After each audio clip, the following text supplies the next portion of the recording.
నా అన్వేషణ అన్వేష్ గరికపాటి గారిని ఉద్దేశిస్తూ చేసిన వ్యాఖ్యలు ఎంత పెద్ద సంచలనం సృష్టించాయో మనందరికీ తెలిసిందే.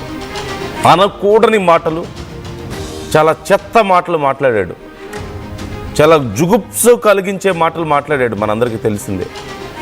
ఆయన స్థాయిని, ఆయన జ్ఞానానికి, ఆయన వయసుకి దేనికి విలువ ఇవ్వకుండా నోటుకొచ్చినట్లు మాట్లాడాడు. అయితే దీనికి సంబంధించి బయట చాలామంది మాట్లాడారు. గరికపాటి గారి అభిమానులు మాట్లాడారు, సామాన్య ప్రజలు మాట్లాడారు, అన్వేష్ మీద చాలా గట్టిగా స్పందించారు. కానీ గరికపాటి ఎక్కడా కూడా రెస్పాండ్ అవ్వలేదు ఇమ్మీడియట్గా. ఇప్పుడే కాదు, గతంలో ఆయనకు సంబంధించి కొన్ని విషయాల్లో ఆయన ఎప్పుడూ ఇమ్మీడియట్గా రెస్పాండ్ అయినటువంటి సందర్భం లేదు.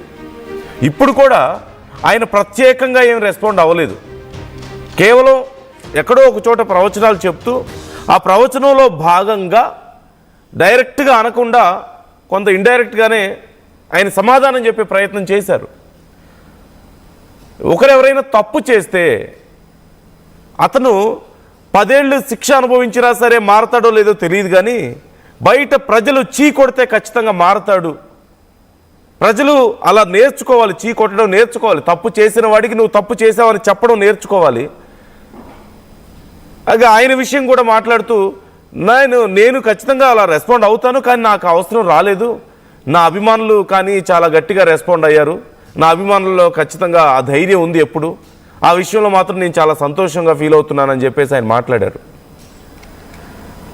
అన్వేష్ మీద గరికపాటి అభిమానులు ఖచ్చితంగా ఏ స్థాయిలో మాట్లాడారో, ఏ స్థాయిలో అతని మీద రియాక్ట్ అయ్యారో మనం చూస్తూనే ఉన్నాం. అన్వేష్ ఇండియాకు వస్తే నీ సంగతి చెప్తా ఉంటే ఇప్పటికే చాలాసార్లు వార్నింగ్లు ఇచ్చారు, కంప్లైంట్స్ ఇచ్చారు. అయితే గరికపాటి కూడా మొత్తం మీద ఈ విషయం మీద రెస్పాండ్ అయ్యారు.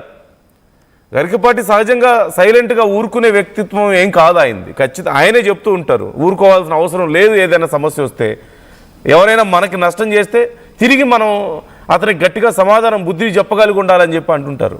కానీ ఈ విషయంలో మాత్రం నేను రెస్పాండ్ అవ్వాల్సిన అవసరం దాకా రాలేదు, నా అభిమానులు, నా ఫాలోవర్సే చాలా గట్టిగా రెస్పాండ్ అయ్యారని చెప్పేసి ఆయన మాట్లాడారు. మొత్తం మీద గరికపాటి రెస్పాండ్ అవ్వడం, ఈ విషయం మీద ఒక బుద్ధి లేని వాడికి నా అభిమానులు చాలా బాగా బుద్ధి చెప్పారని చెప్పి రెస్పాండ్ అవ్వడంతో ఇప్పుడు ఈ విషయం మరింత చర్చనీయాంశంగా మారింది. ఆయన రెస్పాండ్ అవ్వడం చాలామందికి సంతోషాన్ని కలిగిస్తుంది. ఆయన అభిమానులకి కొంతమంది ఇంకొంచెం గట్టిగా రెస్పాండ్ అవ్వాలని చెప్పి కోరుకుంటున్నారు. అండ్ ఆయన టీం కూడా ఒక పోస్ట్ పెట్టడాన్ని మనం చూసాం. గరికపాటి గారి గురించి బయట కొంతమంది నోటుకొచ్చినట్లు మాట్లాడుతున్నారు. వాళ్ళ గురించి మీరేం బాధపడాల్సిన అవసరం లేదు, వాళ్ళ మీద ఖచ్చితంగా చర్యలు ఉండబోతున్నాయి అని చెప్పి ఒక పోస్ట్ కూడా చేశారు.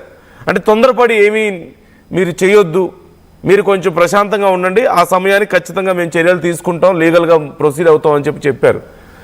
మరి ఇక్కడితో ఈ విషయం ఆగబోతుందా, లీగల్ ప్రొసీడింగ్స్ ఉండబోతున్నాయా అనేది ఒక ప్రశ్న వస్తుంది. లీగల్గా కూడా ప్రొసీడింగ్స్ ఉండాలి అని చాలామంది కోరుకుంటున్నారు. అది ఇంతకుముందు మనం చెప్పుకున్న పోస్ట్.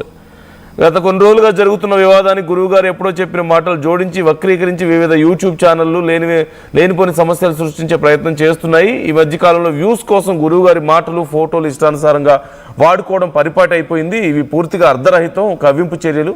గురువుగారి పట్ల అనుచిత వ్యాఖ్యలు చేసిన వ్యక్తులపై, ఛానళ్లపై చట్టపరమైన చర్యలు తీసుకోవడం ఖాయం. ఇంతకు ముందు కూడా ఎన్నోసార్లు ఛానళ్ళు, వ్యక్తులపై చర్యలు తీసుకున్నాం. కావున అభిమానులు ఏ సమాచారాన్నైనా 1-2 సార్లు సరి చూసుకోవడం మంచిది. గురువుగారి అధికారిక మాధ్యమాల్లో మాత్రమే వారి ప్రసంగాలు, వ్యాఖ్యలు వెలువడతాయి. మిగతా వాటితో వారికి ఎటువంటి సంబంధం లేదు. అభిమానులు ఇటువంటి సందర్భాల్లో ఎటువంటి ఆందోళన చెందరాదని తెలియజేస్తున్నాం. ఖచ్చితంగా దీనికి సంబంధించి చర్యలు అయితే ఉండబోతున్నాయి అంటూ వారు వ్యాఖ్యలు చేయడాన్ని ఒక పోస్ట్ చేయడాన్ని మనం చూసాం.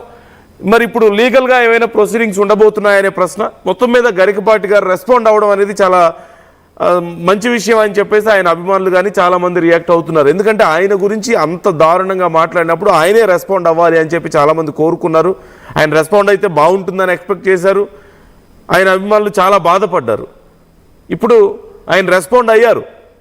ఒక పనికిమాలిన పని చేస్తే చీ కొట్టడం తెలియాలి, ముఖం మీద చీ కొట్టాలి. 10 ఏళ్ళు శిక్ష అనుభవించిన అతను మారతాడో లేదో తెలియదు, కానీ 10 మంది చీ కొడితే ఖచ్చితంగా మారతాడు అతని ముఖం మీద అంటూ ఆయన మాట్లాడారు. ఇప్పుడు అన్వేష్ విషయంలో అదే జరుగుతోంది. చీ కొడుతున్నారు అందరూ, అతన్ని చాలా ద్వేషిస్తున్నారు. ఒక మాటలో చెప్పాలంటే ఇండియా వస్తే మాత్రం అతని పరిస్థితి వేరే రకంగా ఉంటుంది. అతను రాడు ఖచ్చితంగా. అక్కడుండి బెదిరించే ప్రయత్నం చేయడం, దేవుళ్ళని అడ్డం పెట్టుకొని కొన్ని డ్రామాలు అయితే ఆడుతున్నాడు. కానీ ఇక్కడ దాకా వచ్చే పరిస్థితి అయితే నిజంగా ఉందా అంటే ఖచ్చితంగా లేదు. అంత ధైర్యం లేదు, అంత సాహసం చేయలేడు కూడా ఖచ్చితంగా. మన సాహస యాత్రికుడు కేవలం విదేశాల్లో ఉండి మాత్రమే తన సాహసాన్ని చూపిస్తుంటాడు, భారతదేశానికి వచ్చి చూపించలేడు ఖచ్చితంగా. ఇప్పుడున్న పరిస్థితుల్లో అసలే రాడు. సో ఇప్పుడు దేవుళ్ళని అడ్డం పెట్టుకొని, సుబ్రహ్మణ్య స్వామిని అడ్డం పెట్టుకొని, లేదంటే ఆంజనేయ స్వామిని అడ్డు పెట్టుకొని కొన్ని డ్రామాలు ఆడే ప్రయత్నం, నాకు ఆంజనేయ స్వామి కళ్ళలోకి వచ్చాడని వినాయకుడిని వెనక చూపించుకుంటూ, ఆంజనేయ స్వామిని చూపిస్తూ, స్వాములను దేవుళ్ళని చూపిస్తూ, అంటే కొంత అతను డైవర్ట్ చేసే ప్రయత్నం చేస్తున్నాడు, ప్రజల్ని మభ్యపెట్టే ప్రయత్నం చేస్తున్నాడు.